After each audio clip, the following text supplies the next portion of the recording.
Merhaba, HDP'nin bu haftaki gündeminde İmralı tecridi, sınır ötesi operasyonları, kadına yönelik artan şiddetle doğa direnişleri vardı. Şimdi ilk gündemimizle başlayalım. Müzakere dışında bir seçenek yoktur. Sınır ötesi operasyonlarla bu mesele çözülemez.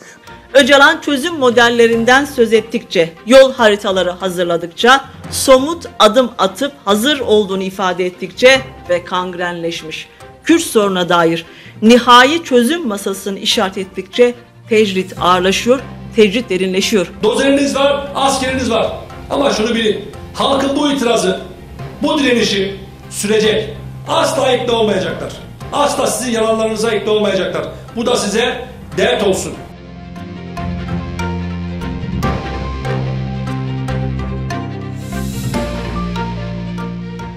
Kadınların gündeminde de Bingöl'de uzman çavuş Ferhat K'nin Rahime Öz'e uyguladığı şiddet vardı.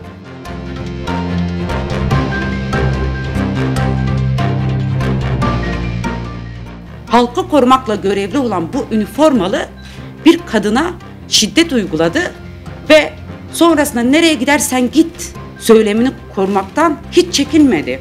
Sokağın gündeminde de bu hafta Dersim Tertelesi'nin yıl dönümü 3 fidanın almasıyla Dünya Basın Özgürlüğü Günü vardı. Ev çoruk bulano dere Ramazan derme. Hem tarih hem cavkuman bilin.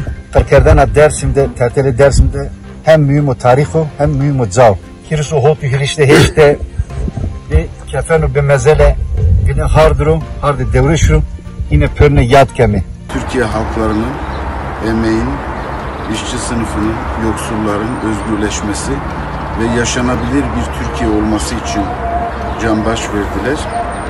Biz de bu yaşanabilir Türkiye mücadelesini sürdüreceğimizin sözünü verelim Yusuf'un huzurunda. Türkiye'de iktidarın yandaşı olmayan, iktidarın baskılarına boyun eğmeyen, iktidarın felaket senaryolarına dokunmaktan geri durmayan ve özellikle de yine Kürtlere yönelik yürütülen büyük saldırı konseptine de karşı duyarsız kalmayan bütün basının basın gününü ve özellikle de basın özgürlüğü gününü en içten duygularımızla HDP adına, arkadaşlarımız adına kutluyoruz.